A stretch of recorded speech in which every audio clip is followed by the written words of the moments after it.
High, তো চলো আজকে তোমাদের সাথে শেয়ার করব কিভাবে ফ্রাইড রাইস বানাবে। তো ফ্রাইড রাইস বানানোর জন্য প্রথমে আমি এখানে চালটাকে সেদ্ধ হতে দিয়ে দিয়েছি। তো চালটা কিছুক্ষণ সেদ্ধ হয়ে যায়।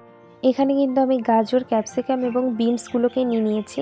তো গরম তেলে কিন্তু আমি গাজরগুলোকে দিয়ে দিচ্ছি। গাজর, বিনস এবং ক্যাপসিকাম সবগুলোকে দিয়ে একসাথে ভেজে নেব। আর দিচ্ছি পরিমাণ মতো নুন।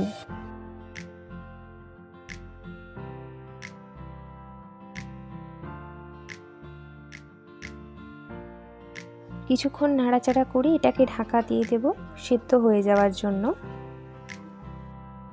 এগুলো ভাজা হয়ে গেছে।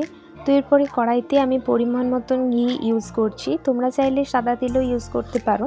ঘি দিলে আমার মনে হয় যে স্মেলটা একটু ভালো হয় এবং খেতেও খুব ভালো লাগে।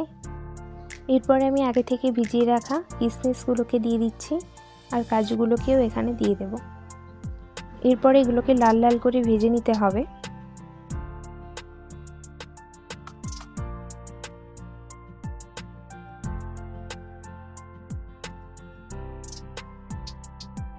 তো কাজু কিশমিশগুলোকে লাল লাল করে ভাজা হয়ে গেছে। এরপরে কিন্তু আমি সেদ্ধ করে রাখা ভাতটাকে দিয়ে দেব আর দিয়ে দিচ্ছি আগে থেকে ভেজে রাখা সবজিগুলোকে। ভাতটাকে কিন্তু ভালোভাবে নাড়াচাড়া করতে হবে, না হলে কিন্তু ভেঙে যেতে পারে।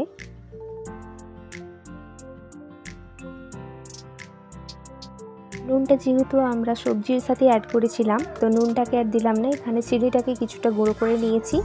আপনারা গোটাও দিতে পারেন, বাট গুঁড়ো করে দিলে কিন্তু তাড়াতাড়ি এটা মিক্সড হয়ে যাবে। তো তার জন্য পরিমাণ মতো চিনিকেও এখানে অ্যাড করে দিয়েছি।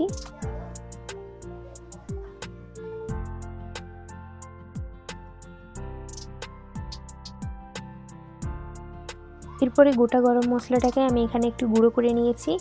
তো এটাকে ভালো করে দিয়ে কিন্তু মিক্সড করে নেব এবং 2 থেকে 3 মিনিট নাড়াচাড়া করার পরে কিন্তু নামিয়ে নিলে রেডি হয়ে যাবে বাড়িতে বানানো ফ্রাইড রাইস। তো চলো দেখা যাক যে ফ্রাইড রাইসটা দেখতে কেমন হলো।